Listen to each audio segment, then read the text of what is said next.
For a decade, the world has searched for MH370. But if it's found, the story shifts from mystery to a power struggle. Who controls the site? Who decides what is recovered? And which secrets stay buried? Discovery is not a headline. It's just the first step, and almost nothing goes as you'd expect. The discovery of possible wreckage triggers a silent chain of technical checks, far from the public eye. Autonomous underwater vehicles sweep the area, running high-resolution sonar lines over the seabed to capture every contour and shadow. Each pass sharpens the image. Outlines of a fuselage emerge, the sweep of a wing appears, and the unmistakable signature of twin engines becomes visible. Remotely operated vehicles descend next, their cameras sending back crisp images of landing gear assemblies, the arc of a tail, and fragments bearing the paint and geometry unique to a Boeing 777. Technicians, some from the search contractor and others from national safety bureaus, compare these features against manufacturer blueprints, checking scale, spacing, and structural details. Only when independent experts, often from multiple countries, agree that the evidence matches MH370 does the process move forward. Serial numbers stamped on engine parts or landing gear, if legible, become the final proof. Throughout, every step is logged and reviewed. Until this standard of certainty is met, nothing is disclosed. The site remains unannounced, protected, documented, and sealed within a chain of custody designed to withstand the scrutiny of courts and history alike. Jurisdiction over MH370's wreckage depends on a web of international agreements and the exact coordinates of the site. If the aircraft is found within a coastal state's territorial sea, 12 nautical miles from shore, that state exercises full sovereignty, including over all recovery operations and access to the site. In the more likely scenario, where the wreck lies in an exclusive economic zone, the coastal state holds significant regulatory power over marine activities, but not outright ownership of the wreckage. Here, Malaysia, as the state of registry and operator, leads the safety investigation under ICAO Annex 13, but must secure consent from the coastal state for any physical recovery or export. If the site is on the high seas, Malaysia's authority is clearer, though it still coordinates with the flag state of any recovery vessel. These layers mean that no single country can act alone. Instead, control is shaped by negotiation, balancing the rights of Malaysia, the coastal state, and other countries with direct interests, such as China and Australia. If you want more stories like this, like and subscribe. Your support helps us investigate the stories that still need answers. Every step, from site access to evidence handling, is governed by memoranda of understanding, not unilateral action. The result is a diplomatic process, where legal frameworks and political realities meet before a single piece of wreckage is moved. Between 4,000 and 6,000 meters deep, every recovery attempt is a gamble between cost, risk, and the potential loss of evidence.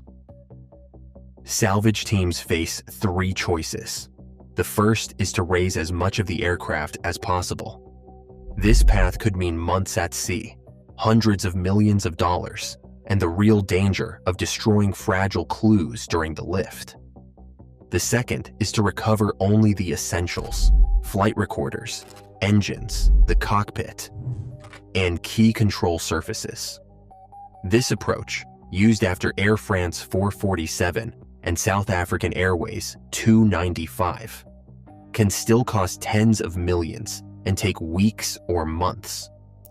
In the Helderberg case, South Africa spent what today would be tens of millions to bring up recorders and sections from over 4 kilometers down, but not every answer surfaced with the wreckage. The third choice is to leave the site largely untouched, relying on high-resolution imaging and careful documentation, perhaps lifting only the black boxes if accessible. Even this minimal approach demands weeks offshore and millions spent. Each option weighs financial limits against the risk of erasing the very evidence investigators seek. For salvage operators, every action is measured. What is gained in recovery may be lost in understanding. Flight recorders are designed to survive nearly anything: fire, impact, and even the crushing pressure found 4 miles beneath the sea. But their limits are real, and after more than a decade underwater, those limits matter. The cockpit voice recorder on a Boeing 777 captures only the last 2 hours of cockpit audio, overwriting itself in a constant loop.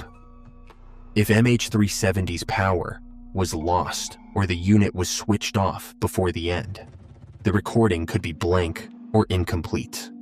The underwater locator beacon, meant to ping for 30 days, fell silent in April 2014. That leaves only the solid-state memory inside, protected by titanium and steel. In past cases like Air France 447 and South African Airways 295, engineers have recovered usable data. After years at depth, sometimes by removing memory chips and reading them directly in the lab. But saltwater intrusion, corrosion, or a cracked seal can erase everything. Even with the best forensic tools, there is no guarantee.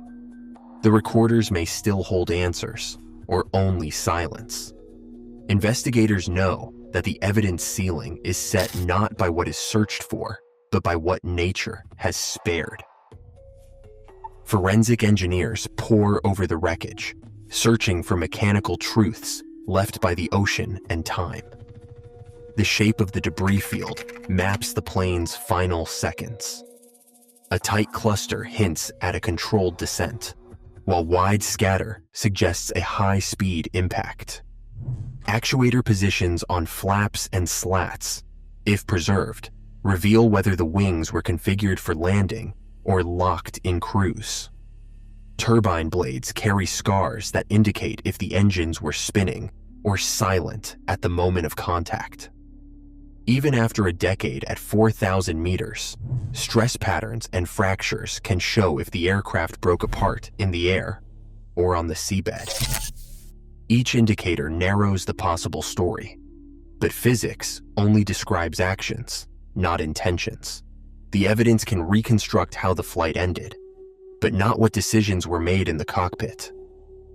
For families, the discovery of wreckage does not erase absence or restore what was lost. Some may seek renewed compensation or legal review, but the Montreal Convention's deadlines rarely wait for answers to surface. Advocacy groups push for a full investigation, while others hope the site is preserved as a resting place. Closure, if it comes, is complicated, entwining relief, regret, and the reality that truth and peace do not always arrive together. If MH370 is found, the world faces hard choices about truth, justice, and responsibility. Some answers may remain elusive, but the demand for accountability starts now. Share your thoughts below.